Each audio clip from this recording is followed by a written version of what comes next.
Hi, welcome to Long Lost Friends. I'm Elizabeth Eve King. And I'm Andrea Goyan. Elizabeth and I used to do comedy together back when we were 19.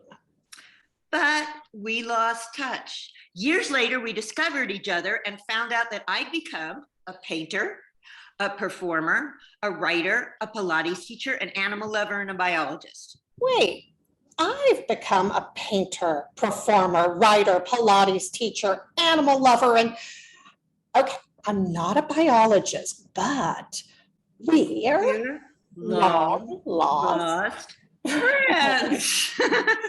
And we're both speculative fiction writers.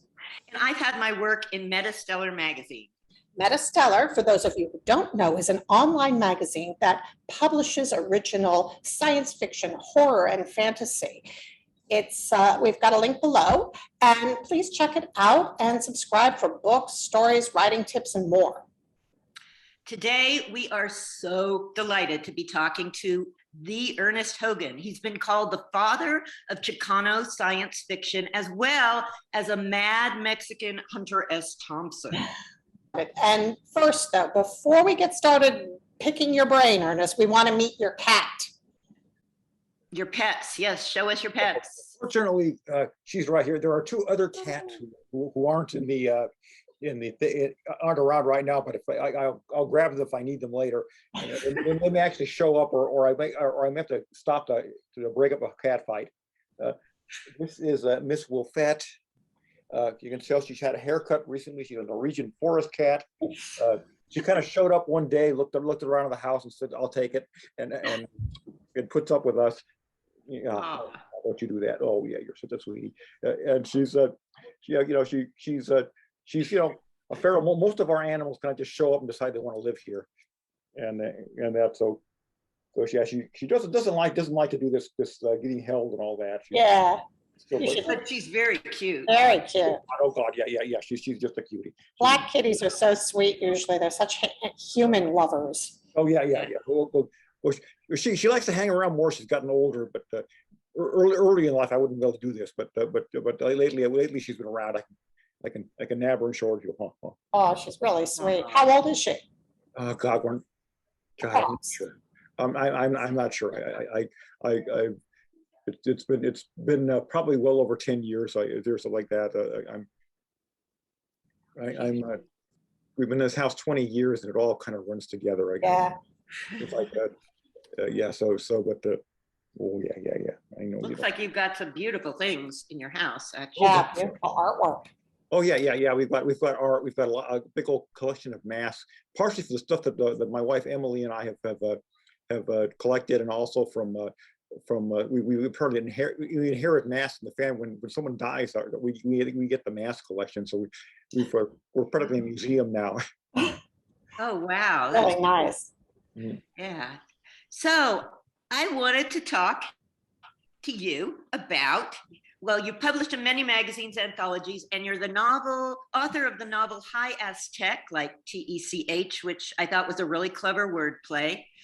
Cortez on Jupiter, and Smoking Mirror Rules. You also have a new story coming out in Speculative Fiction for Dreamers, a Latinx anthology. And we thought we'd talk to you about mixing Mexican myth and history with science fiction, magic realism, Hunter S. Thompson, since you've been called a Mexican Hunter S. Thompson. And I also, Mythpunk, I guess, which is a mixing of history and science fiction, which I also like to do because I've lived in Mexico, and it's such a vibrant, amazing culture that just gets into everything, descriptions. And so I thought the Aztec, I love the wordplay, and I love the idea of a virus that transmits religion. That's just so brilliant. And of course, one that turns everybody into Aztecs. It's hilarious. It's horrifying. Tell us about it.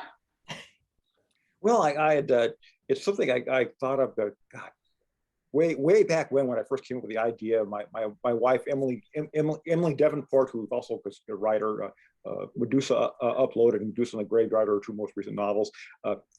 We were cleaning houses to make a living, because basically writing never really pays that well, and and I was cleaning this one place, and suddenly I just sort of was mopping this floor, and suddenly had this sort of vision, because I was thinking about Salman Rushdie had just been the death threat on him, and we were entering a new phase in the world where religion was taking on a new significance and all that. And I was kind of wondering about what it was, and suddenly it's sort of a weird street scene with this strange Aztec type face suddenly flashed in my eyes, and a sort of half-baked idea I had for a long time about a future Aztec society where it was about inserting artificial hearts rather than just taking out and sacrificing people. Suddenly collided with this sort of idea that well, what if we could, like, if a virus thing could like give people other religions and all that. And I from there it just sort of started snowballing on me. And I was lucky enough, I had just published Cortez on Jupiter. Ben Bova at Tor was doing a Ben Bova's Discoveries, and then he later wanted to do another novel. And I tossed this idea and to me, surprisingly, I was just throwing crazy ideas at Ben, and he basically would say, "Oh yeah, go ahead, do it." And I was expecting to be kind of held back and all that, and this was sort of a weird, rare thing where I knew I could basically do whatever I want. It would get published, and that was just sort of a kind of an amazing thing there. And I look back, it's kind of really unlikely. If I probably would have tried to pitch this novel in any other way, it probably would never have sold. That's great. So when was this? What year about? Just oh God, it was probably about 1990. It's really interesting because now with the virus, I mean, it's like gotten a new life. Oh yeah. Not so much with religion, but with that contagion and weird fact contagions too. It's still selling well, which is kind of blowing my mind. You, in your introduction, I was reading one of your introductions, and you were talking about how you felt like you were sort of ahead of the curve. And I'd love to hear a little bit about that, because certainly, it was such a white male world for so long in science fiction, and you have a really different experience, a unique experience and take on that. Yes, it was. I kind of didn't. I was kind of naive when I got the idea. I didn't think my not being a white male would affect my career, but I kind of noticed that basically, yeah, I'm coming from a different culture. When I think about who my characters should be, they look different and act different, and yeah, I'm kind of learning when I'm selling stuff to East Coast people on the East Coast. I'm like it's like I'm talking to another culture, another try out. So that was sort of the strange thing that I had not realized. Though in the first I kind of realized it, because I would have a character introduce a Chicano or a Latino character without telling the reader, and then about once they started identifying with the character, I would drop hints that why this person's acting so strange and all that. Now I don't feel I have to do that anymore.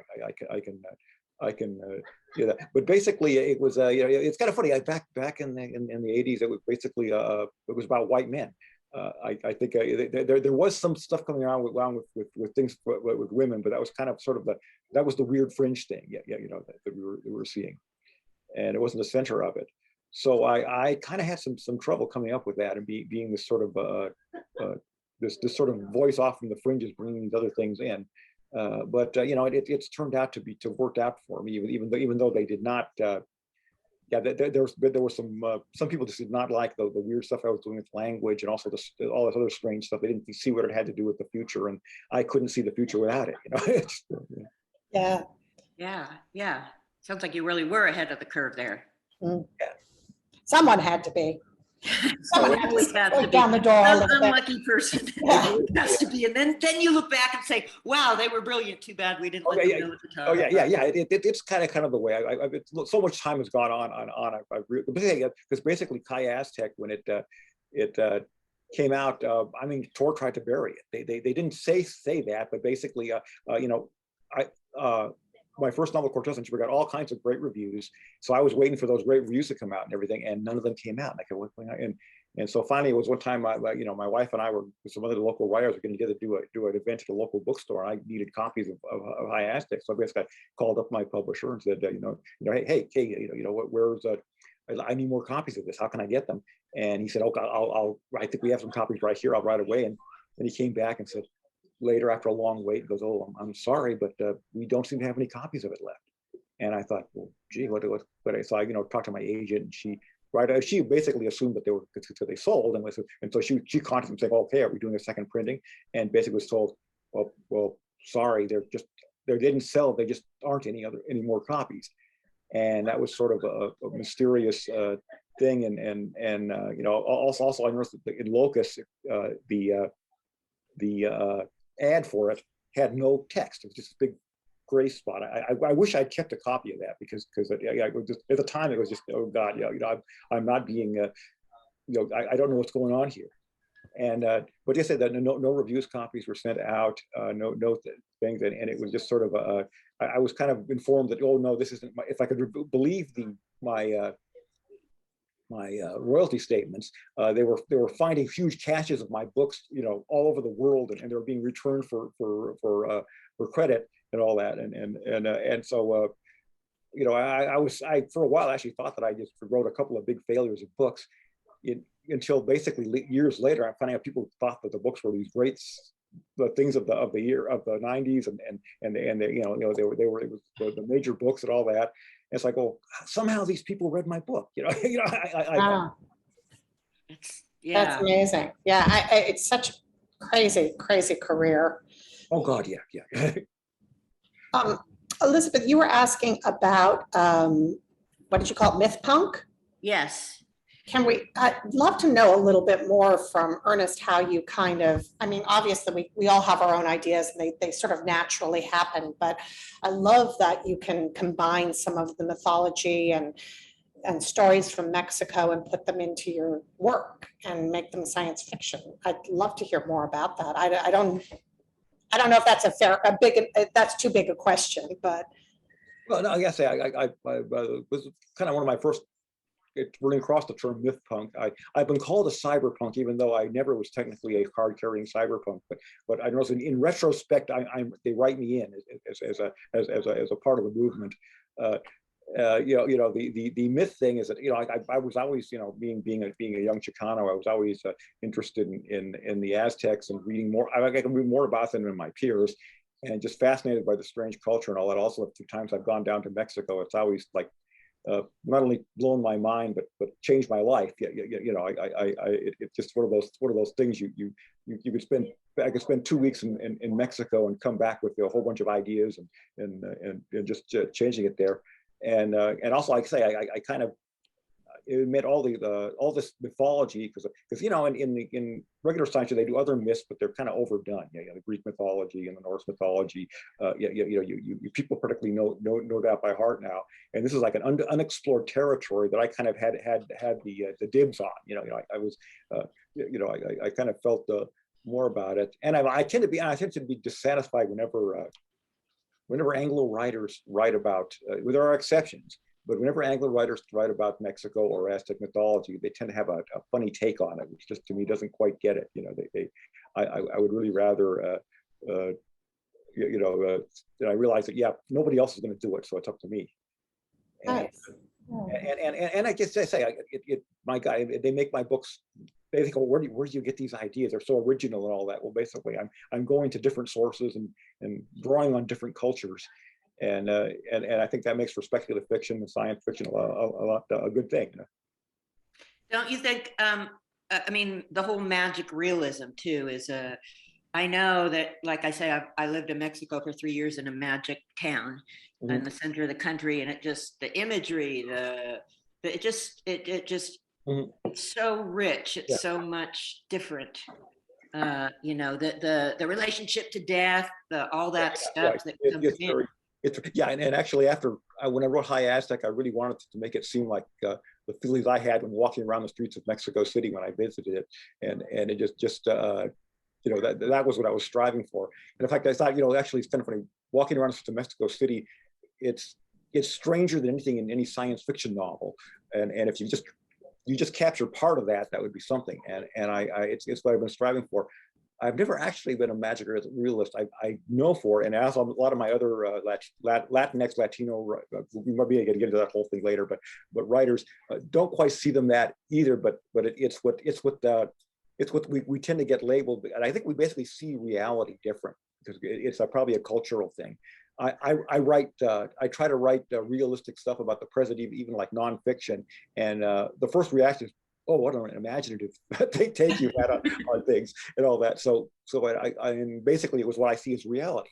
So yeah, there may be, it's a different thing in seeing reality and all that. I think Norman Spinrad, in viewing Cortez on Jupiter, said I invented a type of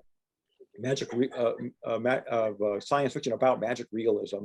And I wasn't quite, thing, but I think he also said North American magic realism. But I picked up on that because I noticed you say magic realism and it gets people's attention. And also for a while, a lot of Anglo writers were basically calling themselves magic realists because they were trying to do the break into the mainstream. And I don't know if anybody's actually hadn't had much credit, much success in that, but that was the thing for a while. But I think I said we see you to be in what I call the Latinoid continuum.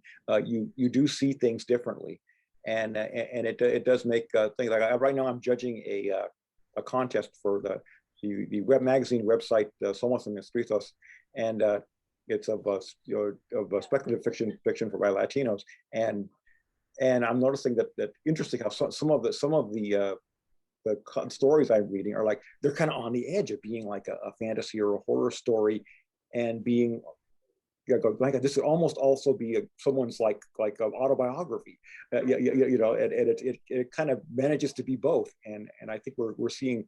So I think we're seeing a sort of a different.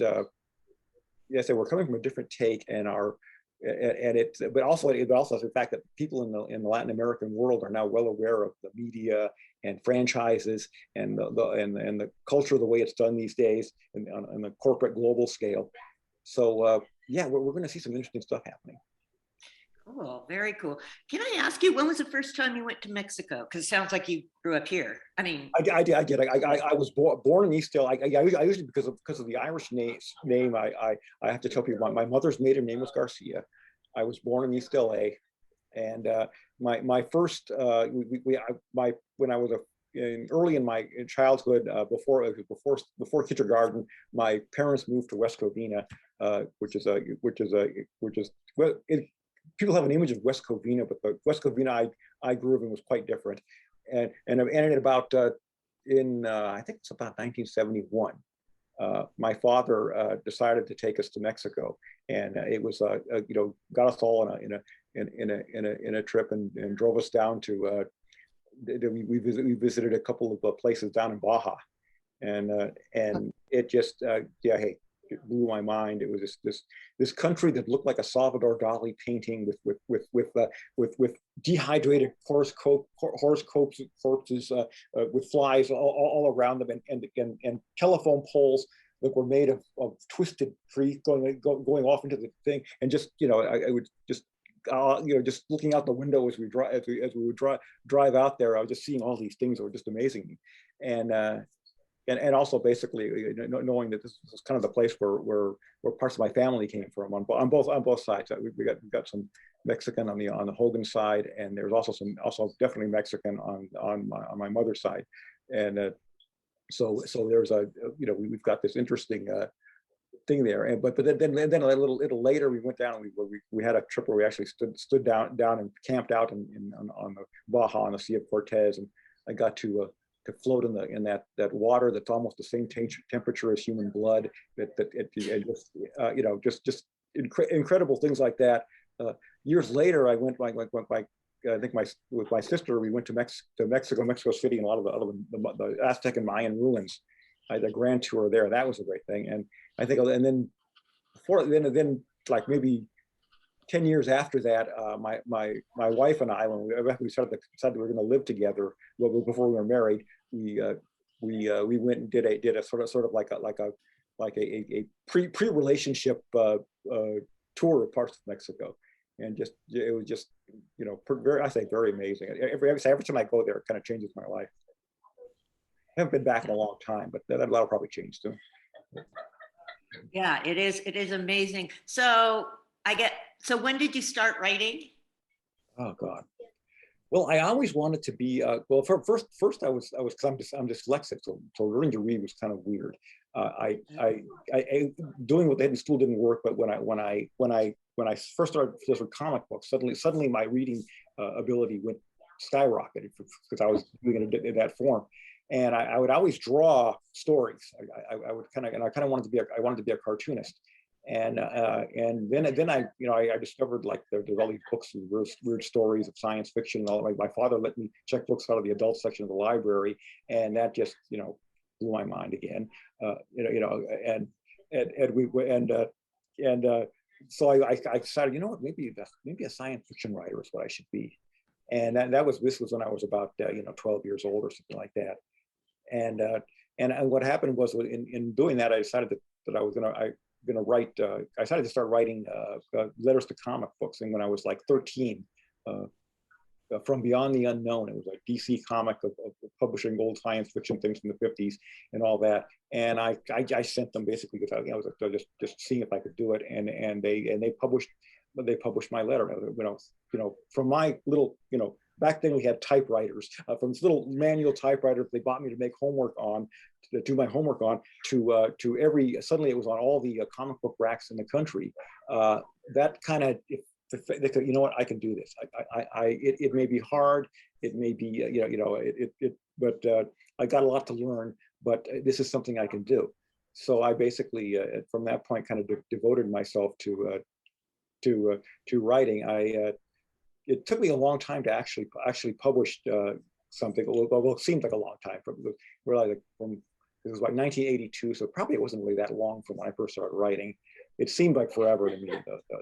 I was just, I felt like a failure at like 25 and all that.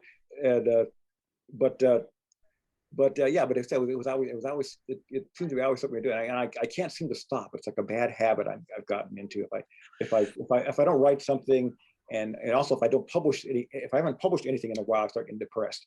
And so I really got to keep doing that. Yeah, I think sounds like you are graphic novels also, since you started with cartoon. I mean, Andrea and I both write and paint, but I don't paint in that way. So I've always been like, never quite managed to make that click. And I did some cartooning early in my career. I did there was a role-playing game called Starfaring, and I illustrated it with a bunch of cartoons, and that actually was my first early success of actually getting money for this crazy stuff I do, so basically I've always been kind of I had some success with cartoon type stuff and illustrate. I've even done like magazine covers and interior illustrations and all that, and but that world is even rougher than the writing world in some ways. No. I look at my artwork, in my writing, and I'll see this paragraph that's this wonderful thing, and I look at that and go, boy, that's an illustrator's nightmare.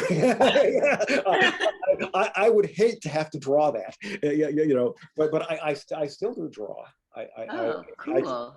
I keep a I always have a notebook. I also have a drawing board, and I just sort of I do I do various things here, and Nice. it just kind of that's kind of almost getting kind of in a Mexico thing there going there, and I'm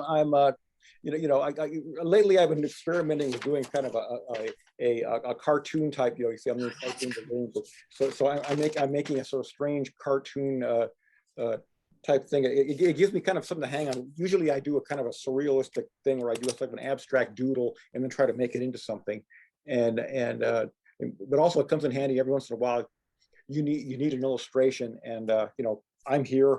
I work cheap. I can do my own if I need that. I also do pretty good lettering. I do things like that. So Cool. If you For could sure. give one piece of advice to your younger self that, I don't know, it can be any younger self. It could be the 13-year-old that's just starting. It could be the depressed 25-year-old.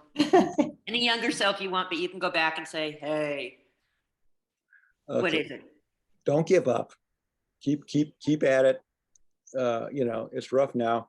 Also, I'd probably say, you know, uh, don't be worried about getting what you might think would be a lousy job, because those lousy jobs kind of help you. Also give you insight into things. The fact that I cleaned houses and was a janitor and things like that gave me insight into the way people live that I wouldn't have had otherwise.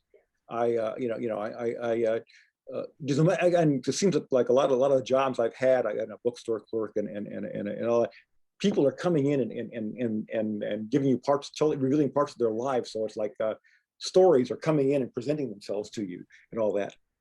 And so I'd say don't worry. But also I would say, you know, think about retirement, because if you can have a job for a while and then retire. I recently just applied for my Social Security benefits because I'm 65 now, and I'm realizing, yeah, you know, if you can get some job where you can like work for a while and then retire and then have this this thing there and still write, you know, yeah, that would be a pretty great. Like, that's probably the things I would tell my younger self. Good. Good advice. Yeah, it is good advice. Yeah, it is. So we want to thank you so much for Thank talking to us. Yes. All right, you're welcome. It's been fun. You're Yeah. great. It's been really fun. And we always end with the best thing we learned this week. And I usually start because I do. So I was thinking, so I don't know if you guys know this, but horseshoe crabs, you know, those very ancient looking things that look kind of like horseshoes and live in the ocean. So they're crabs. They're actually related closely to spiders. They're a spider relation. And like octopus and squid and stuff, instead of having blood that like ours that turns blue, their blood is actually copper based. So when you cut them, they bleed blue blood. I was thinking they are really the aristocrats. And if you think about like horseshoe crabs and English royalty, there's a lot of similarities, I think. You know, so I was thinking about that. Horseshoe crabs, okay, this is a long one, sorry. But horseshoe crabs' blood, blue blood, is the way they use to check if injectables into people are safe. They make this clot, and if it clots in a weird way, they say, okay, this injection isn't safe. Before they used this blood, they used to just give injections to rabbits, and if the rabbit got a fever, which can happen for any reason, like including that the rabbit said it's being injected, they just say this injection's no good. So besides saving thousands, millions, billions of rabbits, they started using horseshoe crabs. But unfortunately, though they say it's fine to take the blood, the horseshoe crab population is suffering a big decline. And so they just discovered a new way to make fake horseshoe blood by using an insect host to produce this blood. So that's my most interesting thing. Wow. Well, mine isn't a, well, it's not negative, but it's weird. Okay. So That's weird. they found in a fish, a tongue-eating louse, a parasitic isopod. Did you see that? And so it detached the tongue of the fish, and then it replaces the tongue and becomes the tongue for the fish and feeds off the fish's mucus. And it's the only known case where a parasite replaces a host's organ, and it doesn't kill the fish, and humans cannot have it, doesn't affect humans, so we're all safe. But I thought that was so weird. It's like this, just weird. Oh, it's creepy looking. You've seen it? Yes, I've seen those. It's really creepy looking. And you have two?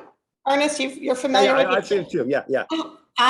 It was new to me, so I thought I'd share, but you guys knew it. But wow, it's weird. But it's a great science fiction thing, a great or horror thing, you know? Horror. Yeah, for sure. So your turn. Okay, me too.